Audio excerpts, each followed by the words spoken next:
Hello, hello. Hi, good evening. It's Jean-Claude from Swiss Lifepreneur, JC, for the ones who know me.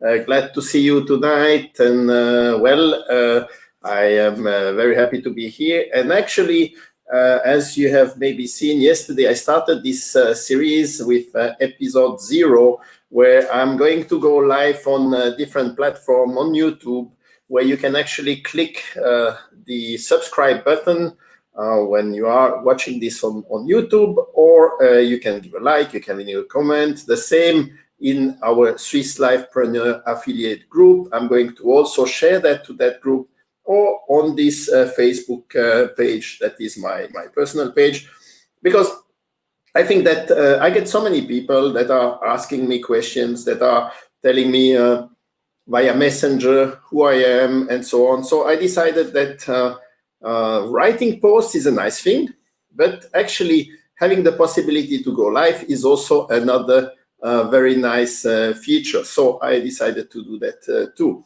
And the topic of tonight is actually the anti-crisis strategy. Why did I choose this topic? Well, it's very obvious. Right now, many people are entering in I would say, in a crisis mode. 6-7 months ago, people had their head in the sand. I made a presentation on that, and people would really have this situation that they would really be in not knowing anymore what to do. But look, I have gained a lot of experience over my life, and I started to reflect today while going for a jog, because the weather was actually very nice, and I decided, all right, okay, let's talk about that. What is really happening here? And instead of always focusing on the problem, why we don't focus on the solution?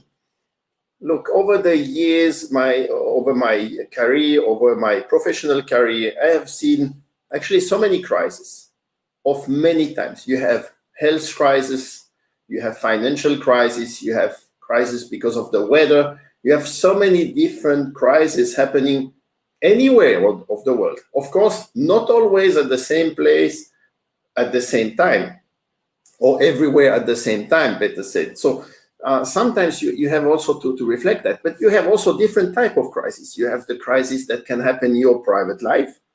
You can have a personal life crisis. You can have a crisis in your job. You can be a manager and you have a crisis with your employees, with your team, 5 people living on the same moment, your team. You may have to put people on furlough. You may have to actually dismiss people.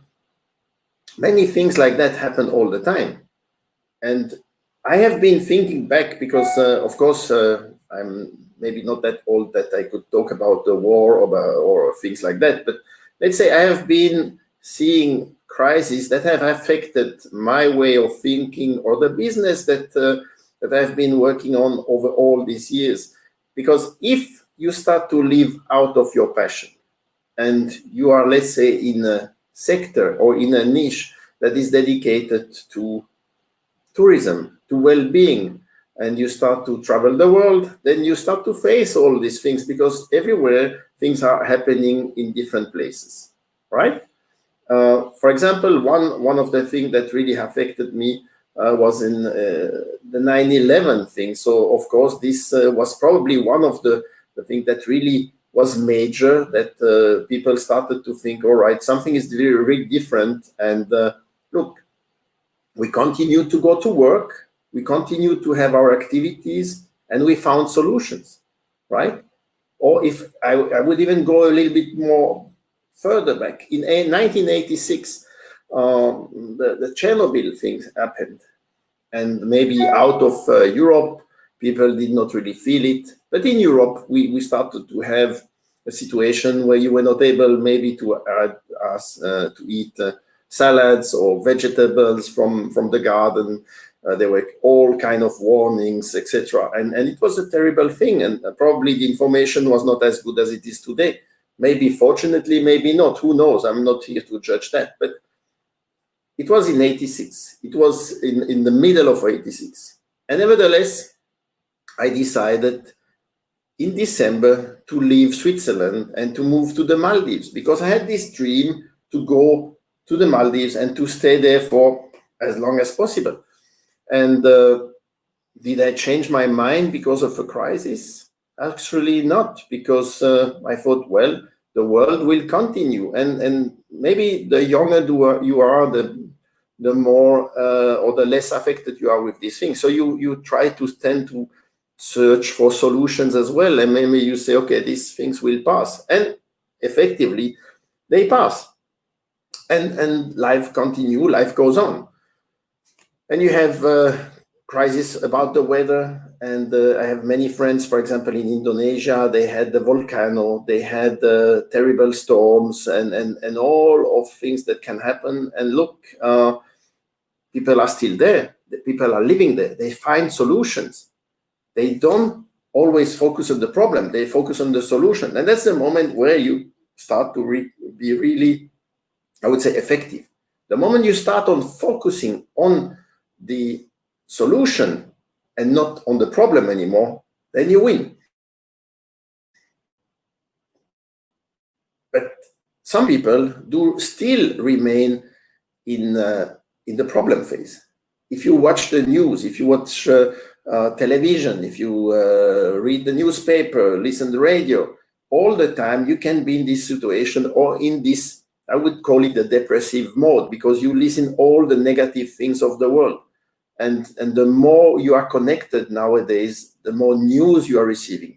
I mean, come on, how is it really important to know what is happening in somewhere in a different country at the moment? Because the news is definitely seen differently here that it would be there. So how much does it really affect you in your daily life, in your daily business, and so on? So I have started really to avoid this, and probably the travel experience that I have over all these years, and also the business experience, have told me and taught me also to distance myself from that. If you really stay in this mode and you continue to be in this crisis mode, then obviously you will not have the mood, you will not have the right mindset to overcome this crisis. And all starts with that. Starting to avoid all this bad news will already be 50% of what you need to have. And actually then you will start to switch and focus to something different. Look, in every crisis, there are also opportunities. I'm coming from I would say, the tourism and education business. And of course, when you look at the situation, it is, for some of my friends, some of my colleagues, a really terrible situation. Nevertheless, they are still there. They are not committing suicide. They are also there to survive. And the moment they stop thinking about the problem, that's the moment they really find the right solution. And there are always solutions. Why can you read today that there are companies, startup companies, coming into the market and being from zero to hero overnight, really super successful? This is because they bring a solution to the market. They see an opportunity, they jump into the opportunity, they will hire new people, they will find employees, and the world goes on, right? So that's what's really happening all over the places. But fortunately, I would say, there are possibilities, and people, when they start to think about the possibilities and they seek for possibilities, then they will start to see that it is actually not that complicated to find something different. As I said yesterday, in my life, learning every day for 1 hour brings you further. 365 hours of learning in a year will change completely your approach. You can learn a language, you can learn different skills, and this will bring you further. But you can also just work on different things. It will not be a very difficult thing, but really, the moment you start to learn and really implement what you are learning, well, you will be much more advanced than the majority of the people, because many people still are, I would say, sitting on the sofa, not doing anything, thinking the world is bad, the politicians are bad, the weather is bad, the food is bad, everything is bad. Now, of course, with COVID, things changed. It came all at once, and you would think the world stopped. Well, maybe in some places, really the world stopped for a while, but there were still entrepreneurs that started to react very fast and to see opportunities. Now, were all these entrepreneurs really nice people and taking the right opportunities or taking advantage of people having a problem? You have always to make up your mind, and you have the two situations there. So that's what I don't like, of course. I think when there is a possibility to start something and it is really bringing something to the community, then it's different. That's where you need to have your why. You do something because you have your why. So your why can be for different things. You have to decide that for yourself. Where are you going to do? So some people may say you cannot have a why for financial reason. I would disagree with that, because you can have a why also for financial reason if they are valid reasons. But mainly you have to define what you are here for and what you are searching. My why is really to help other people, and I get a lot of people asking for help, for support, and I really enjoy that. That's what I do on my daily business, but that's also what I do on my private business. When someone is saying, I have a problem, can you give me an advice? That's fantastic, especially if you can give that advice and this advice brings some solution to that person.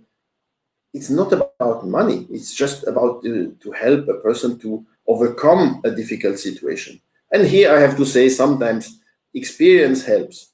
Having said that, I have been receiving advice from people that are much younger than me, and they were seeing things completely different. And for example, when I was running the company, also there, I would have an idea, I would have a vision, I would say, okay, we have this problem, we need to overcome that. And I would have maybe a solution in my mind, and some other colleagues from the team would have another way to tackle this problem and to address the problem and have another solution, another way to solve the solution. Now, if you are completely stubborn, you will not let that happen. I had this situation where I was a little bit blocked too. That's when you have to put your ego aside and really start to listen. And also one thing that I already learned also over the past is that many times I was saying, we did that already and it was not working. Well, times are changing, and sometimes things that were not working before may work today, may work tomorrow. It always depends on the efforts you are putting in and the way you approach things. The moment plays a very big role. So the team had sometimes solutions that I was not even thinking of, and that was great, because then it was rewarding for everybody to solve a problem. So at the end of the day, every crisis can be managed by humans, right? And the human factor is absolutely essential in the way we overcome any crisis. Now, I have been lucky. I've been traveling around in the last 2 months. Fortunately, I could go out a little bit and see different places. People were living. They were not starving somewhere. They had a job. They found solutions. They worked from home, for example. That was one of these solutions. And that's it. They found solutions. They overcome the problem. They did not focus on that. When I talk to my son, he doesn't care about the problem. He has been working all time long, and they have plenty of work, and nothing is changing. If he would be focusing on the problem that they don't even have, then his work efficiency will diminish. So you always have to put that in balance too. Now, as you know, we are also in this field of marketing. Well, that comes down to things that marketing has always been here, right? Is marketing of the 60s, 70s, 80s completely different to what it is today, or was it different than today? Maybe not. There are still some parameters, some guidelines, some rules that are still the same. The medium is changing.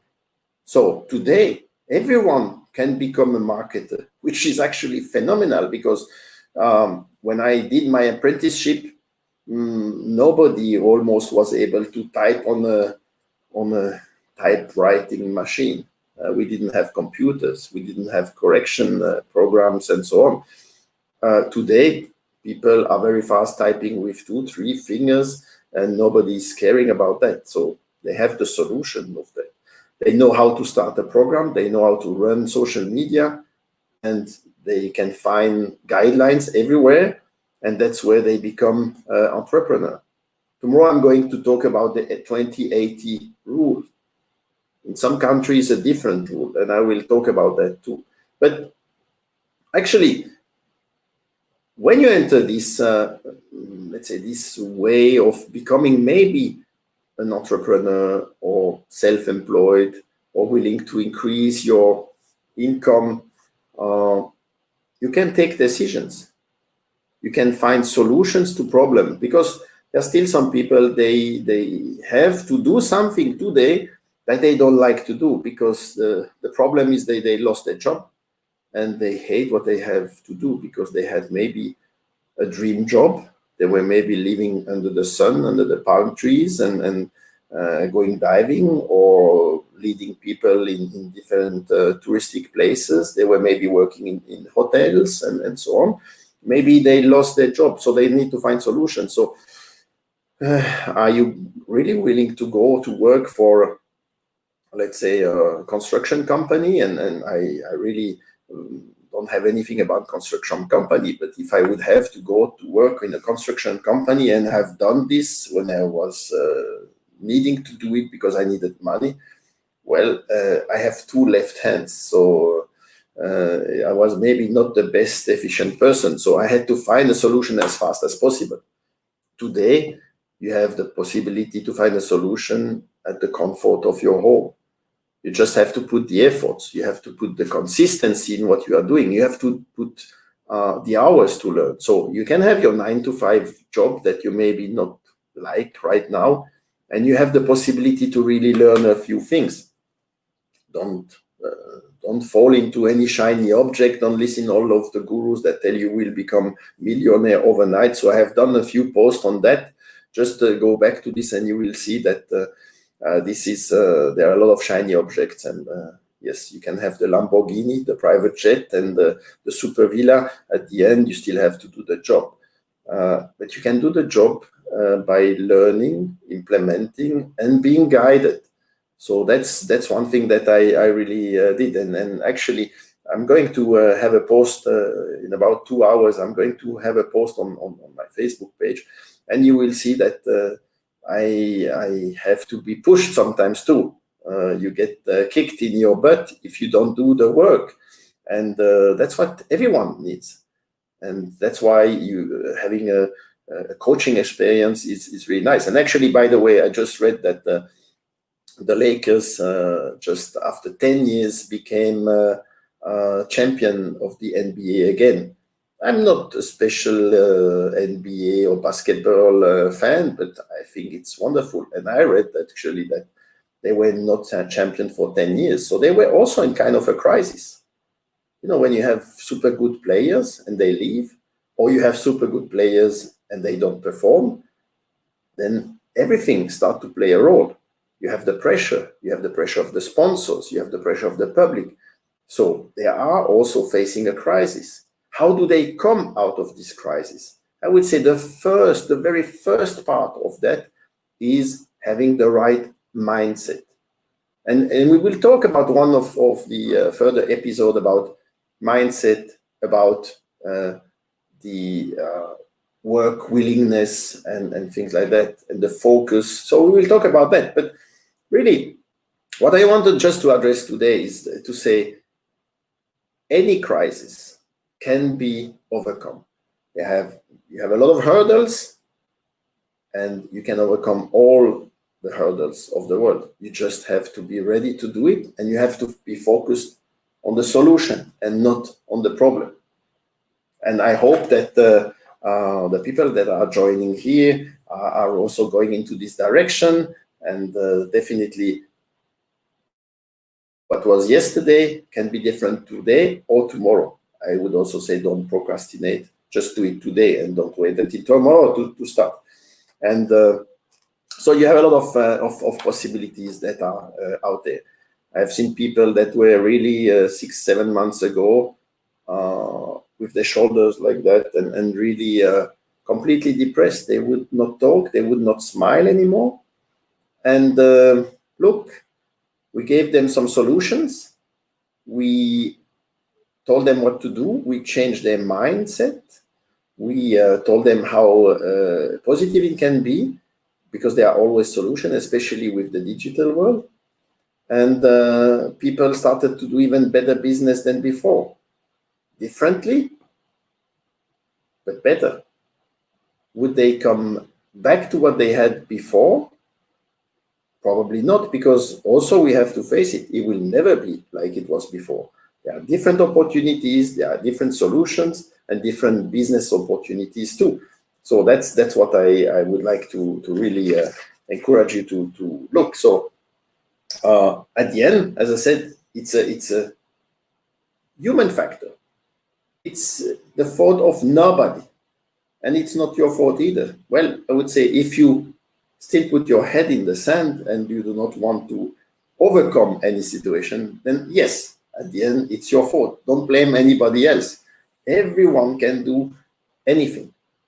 So, having said that, I'm very pleased when you join these lives. And again, if you want to have a specific topic to be covered, just write it down in the comments or send me a private message.